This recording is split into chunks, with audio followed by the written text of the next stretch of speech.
ఈరోజు చాలా బాధగా ఉన్నది.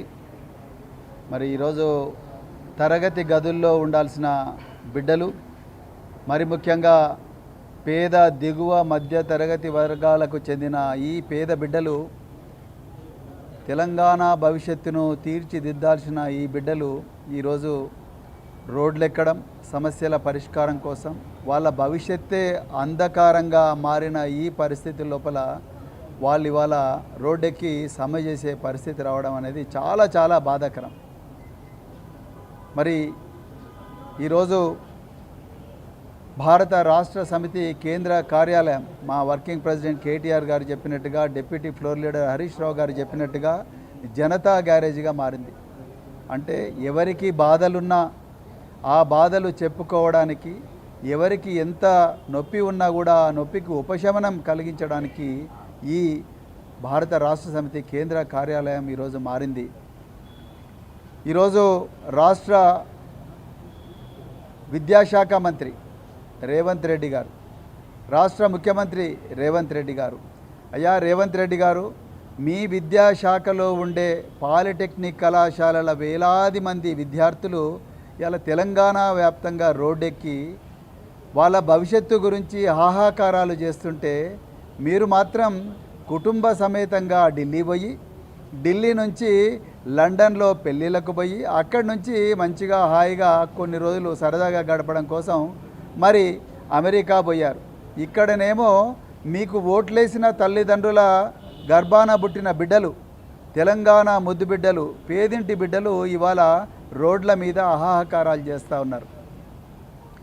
మీ ఆదేశాల మేరకు మీ కిందనే పనిచేస్తున్న 1,00,000 మంది పోలీసులు నిన్న ఈ బిడ్డలందరి మీద కూడా ఘోరంగా దౌర్జన్యాలు చేశారు. ఎంత ఘోరమయ్యా అంటే మహబూబాబాద్లో జాటోత్ రాజేష్ అనే పిల్లవాడి గొంతు బట్టి గట్టిగా పిసికాడు రఘుపతి రెడ్డి అనే ఒక పోలీస్ ఇన్స్పెక్టర్. నేను ఇలా డీజీపీ తెలంగాణ డిమాండ్ చేస్తున్నా, అయ్యా డీజీపీ గారు, మీరు పీపుల్ ఫ్రెండ్లీ పోలీసింగ్ అంటున్నారు కదా, ఈ పీపుల్ ఫ్రెండ్లీ పోలీసింగ్ ఏమో కానీ మీరు మా గొంతు బట్టి పిల్లలను చంపే ప్రయత్నం చేసిన రఘుపతి రెడ్డిని అర్జెంటుగా సస్పెండ్ చేయాల్సిందిగా డిమాండ్ చేస్తున్నా. అదేవిధంగా ఈరోజు మాసప్ ట్యాంక్ పాలిటెక్నిక్ కళాశాల ఎదురుగా భారత రాష్ట్ర సమితి విద్యార్థి విభాగం నాయకుడు గెల్లు శ్రీనివాస్ యాదవ్ను, తుంగబాలును, వీళ్ళందరినీ మరి పాలిటెక్నిక్ విద్యార్థులకు సంఘీభావం తెలపడం కోసం పోరాటం చేస్తుంటే వాళ్ళను కూడా అరెస్ట్ చేయడాన్ని మేము పూర్తిగా ఖండిస్తున్నాం. ఇలా తెలంగాణ ప్రజలు గుర్తుపెట్టుకోవాలి, ఈ ముఖ్యమంత్రి గారికి ఈ విద్యార్థుల భవిష్యత్తు మీద ఏమాత్రం కూడా శ్రద్ధ లేదు. ఆయనకు ఉన్న శ్రద్ధ అంతా కూడా డబ్బులు ఎట్లా సంపాదించుకోవడం. నిజానికి రేవంత్ రెడ్డి గారు ఆయన విద్యా అర్హతలను ఒకసారి జాగ్రత్తగా పరిశీలిస్తే, రేవంత్ రెడ్డి గారు ఆయన విద్యార్థి దశలో పాలిటెక్నిక్ చదివిండు వనపర్తిలో, దాని తర్వాత ఆయన ఏవీ కాలేజీలో BA చేసిండు, దాని తర్వాత ఆయన రియల్ ఎస్టేట్ ఏజెంట్గా మారిండు, రియల్ ఎస్టేట్ ఏజెంట్గా మారి ఇప్పుడు రాజకీయాల్లోకి వచ్చిండు, ఇప్పుడు ముఖ్యమంత్రి అయ్యాడు. నేను ఇలా ఒక్కటే ప్రశ్న అడుగుతున్నాయా రేవంత్ రెడ్డి గారు, మీరు పాలిటెక్నిక్ వనపర్తిలో చేసి సికింద్రాబాద్లో ఏవీ కాలేజీలో BA చేసి మళ్ళా తర్వాత రియల్ ఎస్టేట్ దందాలకు పోగలిగినప్పుడు ఈ పిల్లలు పాలిటెక్నిక్ 3 సంవత్సరాలు చేసి ఈసెట్ పోతే తప్పేంది? మీరు పాలిటెక్నిక్ చేసి BA చేయగలిగినప్పుడు వీళ్ళు పాలిటెక్నిక్ విద్యార్థులు ఈసెట్ చేసి ఇంజనీరింగ్ కాలేజీలోకి పోతే తప్పేంది? ఎప్పుడైనా ఆలోచించిండ్రా? ఇక రెండవది, ఇలా తెలంగాణ ప్రజలకు మేము కుల్లా కొన్ని ఒళ్ళు గగురు పొడిచే నిజాలు చెప్పాలనుకున్నాం. నిజాల ఈ 1,00,000 మంది బిడ్డలు రోడ్లెక్కే పరిస్థితి ఎందుకు వచ్చిందయ్యా అంటే ముఖ్యమంత్రి మరియు కాంగ్రెస్ నాయకుల ధన దాహానికి ఈ పిల్లలు, ఈ చిన్నారులు బలవుతున్నారు. ఎట్లనో మేము వివరించే ప్రయత్నం చేస్తాం. మీకు బాగా గుర్తుండాలి, ఈ ముఖ్యమంత్రి అధికారంలోకి వచ్చిన వెంటనే ఆయన్నే హోంశాఖ పెట్టుకున్నారు, ఆయన్నే విద్యాశాఖ కూడా పెట్టుకున్నాడు. ఈ ముఖ్యమంత్రి గారు చాలాసార్లు కూడా విద్యాశాఖను నేను కావాలని నా దగ్గర పెట్టుకున్నా అని చెప్పడం జరిగింది. ఇప్పుడు అర్థమవుతుంది మీరు కావాలని దీన్ని ఎందుకు పెట్టుకున్నారు. ఒకసారి మీరు ఈ జీవో నెంబర్ 97లో చాలామంది కేవలం జీవో నెంబర్ సబ్జెక్టే చదువుతారు, కానీ కొంచెం లోతుగా ఆలోచిస్తే జీవో నెంబర్ 97 16/6/2026 ఈ డేట్ నాడు రిలీజ్ అయిన జీవోలో 3వ రెఫరెన్స్ మీరు చూడాలి. మొదటి రెఫరెన్స్ ఏమో GO number 2 and 3 labour employment, రెండవ reference GO number 14 of industries and commerce department, మూడవది అతి ముఖ్యమైనది ఏందయ్యా అంటే నోట్ నెంబర్ 58 ఆఫ్ పిఎస్సిఎం అంటే PS to CM 2026 dated 5/6/2026 of CMO. అంటే ముఖ్యమంత్రి ఒక మెమో ఇచ్చి ఎవరికి, ఇగో ఇది ఎవరైతే రిలీజ్ చేసిండ్రో వాళ్ళకు, ముఖ్యమంత్రి చీఫ్ సెక్రటరీకి ఒక మెమో ఇచ్చి, ఆనాటి చీఫ్ సెక్రటరీకి మెమో ఇచ్చి, నువ్వు అర్జెంటుగా ఈ పాలిటెక్నిక్ కాలేజ్ అన్ని కూడా యంగ్ ఇండియా స్కిల్ యూనివర్సిటీకి అనుసంధానం చెయ్యి అని చెప్పి ముఖ్యమంత్రి కార్యాలయం నుంచి 5/6/2026 నాడు ఒక నోట్ పోయింది. నేను రేవంత్ రెడ్డి గారిని అడుగుతున్నా, మీ క్వాలిఫికేషన్స్ ఏంటి రేవంత్ రెడ్డి గారు? ఇలా ఒక్క దెబ్బకే 128 పాలిటెక్నిక్ ప్రభుత్వ మరియు ప్రైవేట్ పాలిటెక్నిక్ కళాశాలలను ఒక్క దెబ్బకే యంగ్ ఇండియా స్కిల్ యూనివర్సిటీలో ఎందుకు మీరు ఎందుకు అనుసంధానం చేయాలనుకుంటున్నారు? ఆ గొడుగు కిందకి ఎందుకు తీసుకురావాలనుకుంటున్నారు? అది మొదటి ప్రశ్న. తెలంగాణ ప్రజలకు తెలవని కొన్ని విషయాలు ఇప్పుడు మేము చెప్తాం, మీరు బాగా ఆలోచించండి. ముఖ్యమంత్రి అధికారంలోకి వచ్చిన వెంటనే, అంటే కాంగ్రెస్ పార్టీ అధికారంలోకి వచ్చిన వెంటనే, రేవంత్ రెడ్డి గారు ముఖ్యమంత్రి పీఠం అధిరోహించిన వెంటనే 4th సిటీ అని ఒక డ్రామా మొదలుపెట్టిండు. అందరూ ఈ మధ్యన తెలంగాణలో 4th సిటీ కాదు, అది 4 బ్రదర్ సిటీ అని అంటున్నారు. ఈ 4th సిటీ ఎక్కడుంది? మాడుగుల మండలానికి దగ్గర, లేకపోతే నాగార్జున సాగర్ హైవే, అదేవిధంగా శ్రీశైలం హైవేకు మధ్యలో ఉండే ప్రాంతం అంతా కూడా ఈ 4th సిటీ అని పెట్టిండ్రు.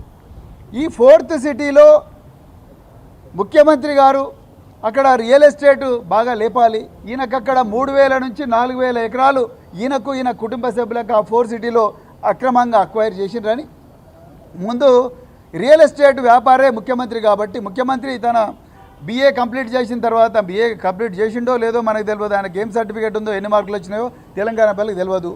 కానీ ఆయన అనుకుందాం ఒక క్షణం BA కంప్లీట్ చేసిండు రేవంత్ రెడ్డి గారు. ఆయన చేయంగానే అక్కడ మరి 4th సిటీ అని ఒకటి మొదలుపెట్టారు.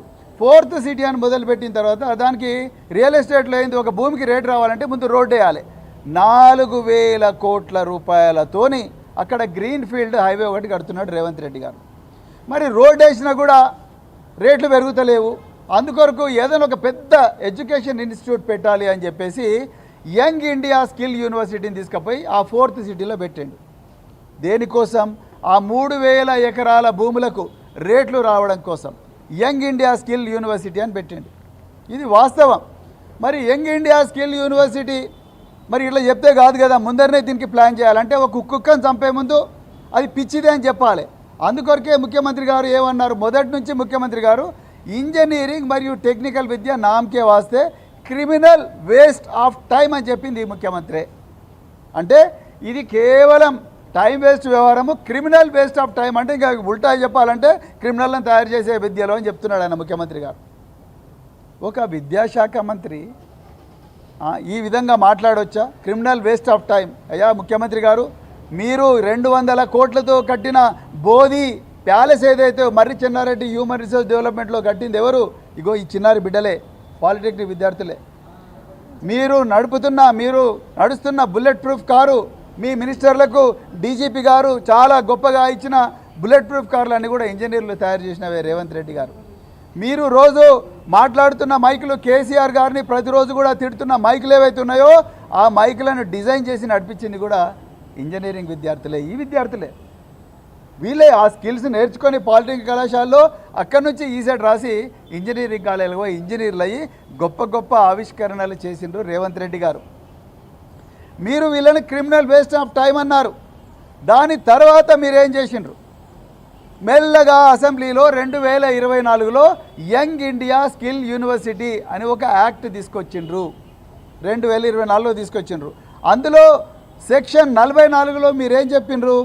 ఈ సిమిలర్ ఏవైతే టెక్నికల్ ఎడ్యుకేషన్లో ఏవైతే విద్యా సంస్థలు ఉన్నాయో, లేబర్ కానీ లేకపోతే ఎంప్లాయ్మెంట్ కానీ లేకపోతే టెక్నికల్ ఎడ్యుకేషన్ కానీ, ఇందులో ఉన్నవన్నీ కూడా జాగ్రత్తగా ప్లాన్ ప్రకారము మరి యంగ్ ఇండియా స్కిల్ యూనివర్సిటీకి తీసుకురావాలి అని చెప్పి దాంట్లో ఒక సెక్షన్ రాసింది. ఆ సెక్షన్ 44లో రాసిండ్రు. దాని తర్వాత మీకు మీరే దానికి ఛాన్సలర్ అని ప్రకటించుకున్నారు యంగ్ ఇండియా స్కిల్ యూనివర్సిటీకి. ఇక ఇండస్ట్రీలో ఉండే ఆనంద్ మహీంద్ర, అదేవిధంగా శ్రీని రాజు, దాని తర్వాత ఇంకెవరో ఒక 7 మంది ఫోటోలు ఆ వెబ్సైట్లో పెట్టారు. దాని తర్వాత దానికి వైస్ ఛాన్సలర్గా మీరున్నారు. వైస్ ఛాన్సలర్గా సుబ్బారావు అని ఒక ఇండియన్ ఎకనామిక్ సర్వీస్ నుంచి వచ్చిన అధికారిని దాంట్లో పెట్టి ఇంకా మేము ఇక్కడ నుంచి స్కిల్లింగ్ చేస్తామని 5 రోజుల కోర్సు ఉంటుంది, 2 వారాల కోర్సు ఉంటుంది, 3 నెలల కోర్సు ఉంటుంది, అదేవిధంగా 6 నెలల కోర్సు ఉంటుంది.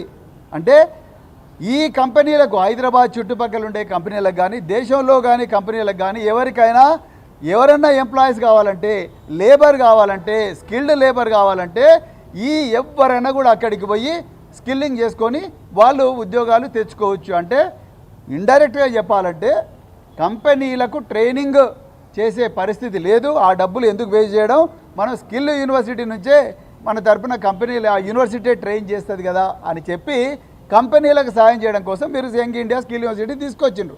నో ప్రాబ్లం, తీసుకురండి. మీరు పబ్లిక్ ప్రైవేట్ పార్ట్నర్షిప్ అన్నారు, తెచ్చుకోండి, నో ప్రాబ్లం. కానీ దాదాపు 70 సంవత్సరాల నుండి తెలంగాణ రాష్ట్రం మాత్రమే కాదు, మొత్తం దేశంలోనే 70 సంవత్సరాల నుండి స్వాతంత్రం రాకమునుపే ఈ పాలిటెక్నిక్ వ్యవస్థ అనేది ఈ దేశంలోకి వచ్చింది. 2వ ప్రపంచ యుద్ధం కాలం నాటి నుండే ఈ పాలిటెక్నిక్ అనేది ఈ దేశంలోకి వచ్చింది. పేద వర్గాలకు చెందిన పిల్లలు ఎంపీసీలు బైపీసీలు చేసి ఎంసెట్ కోచింగ్లకు లక్షల రూపాయలు తగలేసి ఐఐటీలలో, ఎన్ఐటీలలో, లేకపోతే ప్రతిష్టాత్మకమైన ఇంజనీరింగ్ కాలేజీలకు పోలేని పరిస్థితి ఉన్న బిడ్డలందరికీ కూడా ఇది ఒక గొప్ప వరప్రసాదనిగా మారింది. అదేవిధంగా పబ్లిక్ సెక్టార్ అండర్టేకింగ్స్, బిహెచ్ఎల్ కావచ్చు, మిదాని కావచ్చు, డిఆర్డిఓ కావచ్చు, ఇంకేవైతే నవరత్న కంపెనీలు ఉన్నాయో ఇవన్నీ పబ్లిక్ సెక్టార్ అండర్టేకింగ్స్ మాత్రమే కాదు, పేరు మోసిన గొప్ప కంపెనీలన్నిటికి కూడా మొట్టమొదట పోయేది ఈ పాలిటెక్నిక్లో చదివిన పిల్లలే జూనియర్ ఇంజనీర్లుగా పోతారు. వాళ్ళందరినీ కాదని ఇప్పుడు వీళ్ళని లేబరర్లుగా తయారు చేసే పరిస్థితి మీరు ఇవాళ జీవో 97 ద్వారా తీసుకొచ్చిండ్రు రేవంత్ రెడ్డి గారు. ఇవాళ ముఖ్యమైన ప్రశ్న ఏంటయ్యా అంటే, మరి మీరు 2024లో యంగ్ ఇండియా స్కిల్ యూనివర్సిటీని ఒక చట్టం ద్వారా తీసుకొచ్చిండ్రు, ఓకే. కానీ ఈ పాలిటెక్నిక్స్ అన్నిటికి కూడా నియంత్రించే ఒక బోర్డు ఉన్నది, దాన్నే Telangana state board of technical education and training, TSBTET అని ఉంటుంది. అది మీరు రాజకీయాల్లో రాకముందే అది 1982లోనే అది ఎడ్యుకేషన్ యాక్ట్ 6 ఆఫ్ 1982 ప్రకారం వచ్చింది. అది ఒక అటానమస్ బాడీ. గత 50-60 సంవత్సరాలుగా ఈ తెలుగు రాష్ట్రాల్లో అద్భుతంగా పనిచేస్తున్న board of technical education and ట్రైనింగ్ను మీరు నాశనం చేయాలి అని కంకణం కట్టుకున్నారు. అందుకొరకే మీరు తెలివిగా ఈ యంగ్ ఇండియా స్కిల్ యూనివర్సిటీ చట్టం ఏదైతే ఉందో అందులో ఈ board of technical education and training గురించి మీరు మాట్లాడనే లేదు. మీకు దమ్ముంటే నిజంగా ఇండస్ట్రీ వాళ్ళకు కావాలనుకుంటే పాలిటెక్నిక్ కాలేజ్ బలోపేతం చేయండి కదా. మీరు మీ గ్రీన్ఫీల్డ్ రోడ్డు 4000 కోట్లతో వేస్తున్నారు కదా, ఆ 4000లో 400 కోట్లు ఈ పాలిటెక్నిక్ కాలేజీలకు ఇవ్వండి కదా, బాగుపడతాయి. నిన్న మీ సీనియర్ మీరు అంటున్నారు కదా తెలంగాణలో 2 మేధావులు ఉన్నారని, ఒక మేధావి చనిపోయాడు, ఇంకో మేధావి బతుకున్నాడు. ఆ మేధావే కేశవరావు. ఈ ఆకునూరు మురళీ కమిషన్ రిపోర్టు ఏదైతే చెప్పిందో దాన్ని ఇంప్లిమెంట్ చేయడం కోసం మీరు అడ్వైజర్గా ఈ తెలంగాణ మేధావులకే మేధావైన అపర మేధావి మీరు కేశవరావు అంకుల్ని పెట్టుకున్నారు. ఆ కేశవరావు అంకుల్ నిన్న ఈ పాలిటెక్నిక్ కాలేజ్ విద్యార్థులను పిలిపించి భయపెట్టిస్తాడా? ఒక తాతగా ఉండాల్సిన కేశవరావు గారు ఈ చిన్నారి బిడ్డలను, మనవల్ లాంటి వాళ్ళందరినీ భయపెట్టించి ఇగో నడవదు, మీరందరూ కూడా పోవాలి, మా దగ్గర డబ్బులు లేవు, అందుకొరకు మేము తెలంగాణ స్కిల్ యూనివర్సిటీ పెడుతున్నాం, అందులోనే మీరు పోయి చదవాలని భయపెట్టిస్తున్నారు ఫ్యాకల్టీ మెంబర్లను, విద్యార్థులను. ఇదేనా మీరు చేయాల్సింది కేశవరావు గారు? మీ ముఖ్యమంత్రి గారు ఒక హెలికాప్టర్ ఉండగానే 111 కోట్లతో ఇంకొక హెలికాప్టర్ కొన్నాడు కదా, ఆ హెలికాప్టర్కి పెట్టిన డబ్బులన్నా ఈ పిల్లలకు పెడితే వాళ్ళు బాగుపడతారు కదా. మీరు ఒక్కొక్క పబ్లిక్ మీటింగ్ కేసీఆర్ గారిని, కేటీఆర్ గారిని, హరీష్ రావు గారిని తిట్టడం కోసం, బీఆర్ఎస్ పార్టీని తిట్టడం కోసం, బూతులు మాట్లాడడం కోసం, ఇక్కడ పిల్లలు ఉన్నారు కాబట్టి అవన్నీ నేను మాట్లాడలేను, ఆ బూతులు మాట్లాడడం కోసం ఒక్కొక్క మీటింగ్కు 10 కోట్ల నుంచి 15 కోట్లు పెట్టి గత 6 నెలలుగా మీరు మీటింగులు పెట్టి తిడుతున్నారు కదా. ఆ డబ్బులన్నీ ఈ రామంతపూర్ పాలిటెక్నిక్ కానీ, లేకపోతే మరి ఇంకో మాసప్ ట్యాంక్ పాలిటెక్నిక్ కానీ, లేకపోతే లెదర్ పాలిటెక్నిక్ కానీ, కృష్ణదేవరాయ పాలిటెక్నిక్ కానీ, 58 గవర్నమెంట్ పాలిటెక్నిక్ కానీ, లేకపోతే ఇంకా కొన్ని ప్రైవేటు పాలిటెక్నిక్ కానీ వాళ్ళందరికీ ఇస్తే పిల్లలు బాగుపడతారు కదా ముఖ్యమంత్రి గారు. మీరు ఇప్పుడు మంచిగా హాయిగా లండన్లో ఉన్నారు, దాని తర్వాత అమెరికా పోతారు. ఈ పిల్లలేమో రోడ్ల మీద కన్నీరు మున్నీరుగా వెలిపిస్తున్నారు.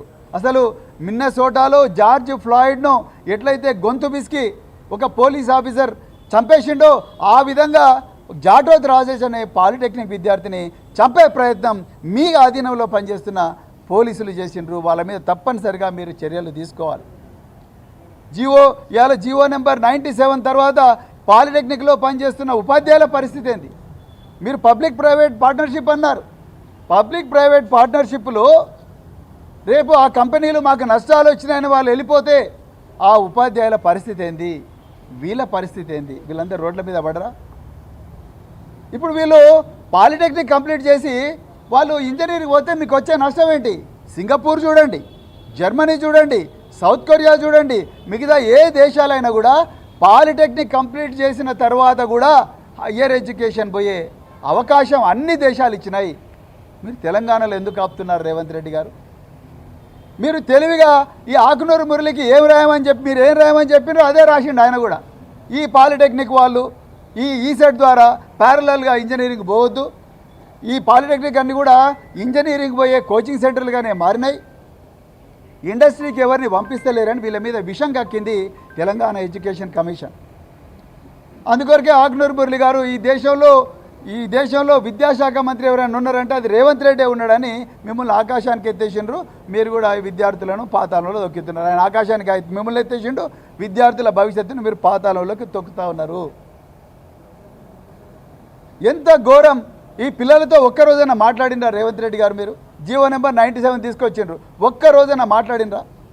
మరి కేటీఆర్ గారు పరిశ్రమల శాఖ మంత్రిగా ఉన్నప్పుడు బేగంపేటలో చాలా గొప్పగా Telangana academy of skill and knowledge అని ఒకటి పెట్టారు, టాస్క్ అని పెట్టారు. ఆ టాస్క్లో వేలాది మందిని ఇండస్ట్రీస్కో పంపించారు. మరి టాస్క్ ఉండగా యంగ్ ఇండియా స్కిల్ యూనివర్సిటీ ఎందుకు వచ్చింది రేవంత్ రెడ్డి గారు? టాస్క్ కూడా అదే స్కిల్లింగ్ చేస్తుంది. టాస్క్ స్కిల్లింగ్ చేస్తున్నప్పుడు మళ్ళీ యంగ్ ఇండియా స్కిల్ యూనివర్సిటీ ఎందుకు వచ్చింది? అది కూడా ఒక పిహెచ్డి లేని వ్యక్తికి వైస్ ఛాన్సలర్గా మీరు ఇచ్చారు. యంగ్ ఇండియా స్కిల్ యూనివర్సిటీ వచ్చి ఏం చేస్తుంది? ఎంతమందికి వాళ్ళు ఉద్యోగాలు ఇప్పించారు? ఒకసారి టాస్క్ ఉన్న తర్వాత టాస్క్ను బలోపేతం చేయండి. ఇలా board of technical education and training ఏదైతే ఉందో దాంట్లో 140 పోస్టులు ఉంటే 100 పోస్టుల దాకా వేకెంట్ ఉన్నాయి. దాన్ని బలోపేతం చేయండి. మీకు ఇవే పాలిటెక్నికలే ముయ్యాలనుకున్నప్పుడు మీరు 5,000 మందిని మళ్ళీ ఎందుకు రిక్రూట్ చేసుకున్నారు? పాలిటెక్నిక్లో మళ్ళీ ఎక్కువ మంది ఫ్యాకల్టీని రిక్రూట్ ఎందుకు చేసుకున్నారు? అదేవిధంగా 5,000 మంది విద్యార్థులను కొత్తగా తీసుకొని ఇవాళ వాళ్ళందరినీ రోడ్డు మీద పడేస్తున్నారు. లేబర్ల కన్నా ఘోరంగా తయారు చేస్తాను. మేము ఎవ్వరికీ వ్యతిరేకం కాదు, మీ స్కిల్ యూనివర్సిటీకి కూడా మేము వ్యతిరేకం కాదు, మీ పని మీరు చేసుకోండి. కానీ 1982లో ఎడ్యుకేషన్ యాక్ట్ ప్రకారం వచ్చిన board of technical education and training ఏదైతే స్వయం ప్రతిపత్తి ఉన్న సంస్థ కింద నడుస్తున్న ఈ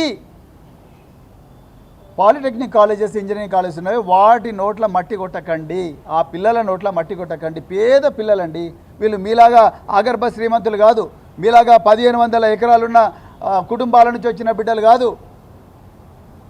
వాళ్ళు చాలా పేద కుటుంబాలు. వీళ్ళెవ్వరు కూడా రెక్కాడితే డొక్కాడిన కుటుంబాల నుంచి వచ్చి పాలిటెక్నిక్ కంప్లీట్ చేసి స్కిల్ఫుల్ ఇంజనీర్లుగా పోదామనుకున్న వాళ్ళు. ఇలా మా రాకేష్ రెడ్డి వీళ్ళందరూ కూడా అదే పాలిటెక్నిక్ కాలేజ్ నుంచే ఇంజనీరింగ్ కాలేజీలో విద్యను అభ్యసించారు. ఎంతోమంది గొప్ప గొప్ప శాస్త్రవేత్తలను, పేరు మోసిన ఇంజనీర్లను ఈ పాలిటెక్నిక్ కాలేజ్ తయారు చేసినాయి. మీరు ఎంతసేపు స్కిల్ లేదు అంటున్నారు. మీరు ఒక్కసారి ఆలోచించండి. పాలిటెక్నిక్ కళాశాలలో వీళ్ళు 3 సంవత్సరాలు చదువుతారు, ఇంజనీరింగ్ కళాశాలలో 3 సంవత్సరాలు చదువుతారు, 6 సంవత్సరాలు చదువుతారు. ఎంపీసీ బైపీసీ చేసిన వాళ్ళు కేవలం 4 సంవత్సరాలే చదువుతారు. పాలిటెక్నిక్ వాళ్ళకి ఎక్కువ స్కిల్ ఉంటుందా? ఎంపీసీ బైపీసీ నుంచి వచ్చిన వాళ్ళకి ఎక్కువ స్కిల్ ఉంటుందా? పాలిటెక్నిక్ వాళ్ళ నుంచే ఎక్కువ స్కిల్ ఉంటుంది. వీళ్ళే రేపొద్దున ఐఐటీలకు వెళ్ళి పీజీలు చేస్తారు, వీళ్ళే రేపొద్దున ఐఐటీలకు పోయి పిహెచ్డీలు చేస్తారు, అమెరికా లేకపోతే వేరే పాశ్చాత్య దేశాలకు పోస్ట్ డాక్ చేస్తారు, తర్వాత మళ్ళీ ఈ దేశానికి వస్తారు, వచ్చి తెలంగాణ తలసరి ఆదాయాన్ని పెంచుతారు. అందరూ మీలాగనే రియల్ ఎస్టేట్ చేయాలనే అవసరం లేదు. మీలాగా దందాలు చేయాలి, ఎక్కడెక్కడ భూములు ఉంటే వాటిని 22A పెట్టాలి, ఎక్కడెక్కడ కబ్జాలు చేయాలి, ఎక్కడెక్కడ అక్రమ కేసులు పెట్టాలి, అవి కాదు. ఈ విద్యార్థులు ఈ రాష్ట్రాన్ని గొప్పగా ముందరికి తీసుకుపోవాలని చెప్పేసి వీళ్ళు ప్రయత్నం చేస్తూ ఉన్నారు. వీళ్ళ పొద్దున్న లేచినప్పటి నుంచి రాత్రి వరకు అదే చేస్తూ ఉంటారు వీళ్ళు. వాళ్ళ ల్యాబొరేటరీస్లో డబ్బులు పంపించండి, ఎక్కువగా వాటిని బలోపేతం చేయండి, అంతే తప్ప వీళ్ళ జీవితాలతో ఆడుకోకండి. అందుకొరకే అర్జెంటుగా జీవో నెంబర్ 97ను రద్దు చేయాల్సిందే.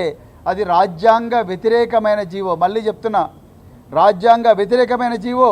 మీకు ఆర్టికల్ 162 కింద జీవోలు ఇచ్చే అధికారం ఉందేమో కానీ చట్టబద్ధంగా లెజిస్లేచర్ ఏదైతే, శాసనసభ ఏదైతే 1982 సంవత్సరంలోనే board of technical education and training ఇచ్చిందో, దాని ద్వారా ఏర్పడ్డ స్వయం ప్రతిపత్తి ఉన్న బోర్డ్ ఆఫ్ టెక్నికల్ ఎడ్యుకేషన్ దాని కింద ఉన్న పాలిటెక్నిక్స్ రద్దు చేస్తూ వాటిని అన్నింటినీ కూడా యంగ్ ఇండియా స్కిల్ యూనివర్సిటీకి అనుసంధానం చేయాలన్న జీవో నెంబర్ 97 రాజ్యాంగ వ్యతిరేకమైనది. It is against article 14, it is also against article 21 because these children deserve, they have the right to live with dignity. వాళ్ళని లేబర్ లాగా ట్రీట్ చేయాల్సిన పరిస్థితి రాకూడదు. ఇది రాజ్యాంగ వ్యతిరేకమైన జీవో. చివరి కంట కూడా మేము ఈ విద్యార్థుల వెంబడే ఉంటాం. తప్పకుండా వీళ్ళు చేసే వీరోచిత పోరాటానికి మరి సంఘీభావం తెలుపుతుంది భారత రాష్ట్ర సమితి. అదేవిధంగా పోలీసులారా, నేను మళ్ళొకసారి చెప్తున్నా, మీరు రేవంత్ రెడ్డి ఇచ్చిన అక్రమ ఆదేశాలు తీసుకొని ఈ పిల్లలను చంపాలని మీరు చూస్తూ ఉన్నారు, గొంతు బిసికి చంపాలని చూస్తూ ఉన్నారు. రాబోయే రోజుల్లో భారీ మూల్యం చెల్లించుకుంటారు. ఈ పిల్లల్ని సంజాయించండి. మీరు ముఖ్యమంత్రి దగ్గర తీసుకొని పోండి. ఇప్పుడు ఆయన ఎవరైతే ఏజెంట్ ఉన్నాడో కేశవరావు, ఆయన దగ్గరికి తీసుకొని పోండి, వీళ్ళ బాధలు వినిపించండి. అర్జెంటుగా జీవోను రద్దు చేయించండి, మళ్ళీ పాత పద్ధతిలోనే కొనసాగించండి. విస్తృతమైన చర్చను మీరు చేయండి. ప్రొఫెసర్లతో మాట్లాడండి, ఇండస్ట్రీ నిపుణులతో మాట్లాడండి, విద్యార్థులతో మాట్లాడండి, పార్టీలతో మాట్లాడండి, విద్యార్థి సంఘాలతో మాట్లాడండి, అందరితో మాట్లాడి అప్పుడు మీరు ఈ రాష్ట్రంలో స్కిల్లింగ్ని ఏ విధంగా ఇంప్రూవ్ చేయాలనే నిర్ణయం తీసుకోండి. అంతే తప్ప 70 సంవత్సరాల నుండి గొప్పగా నడుస్తున్న వ్యవస్థను, ప్రపంచ దేశాలన్నీ కూడా ఫాలో అవుతున్న వ్యవస్థను మీరు రద్దు చేసి, ఒక్క కాలం రద్దు చేసి కేవలం మీకు ఆ ఫ్యూచర్ సిటీలో ఉండే 3000 ఎకరాలకు రేటు రావాలని మీరు ఏదైతే ఈ పిల్లలందరి జీవితాలు నాశనం చేసి ఆ యంగ్ ఇండియా స్కిల్ యూనివర్సిటీలో మీరు పోయి చదువుకోండి.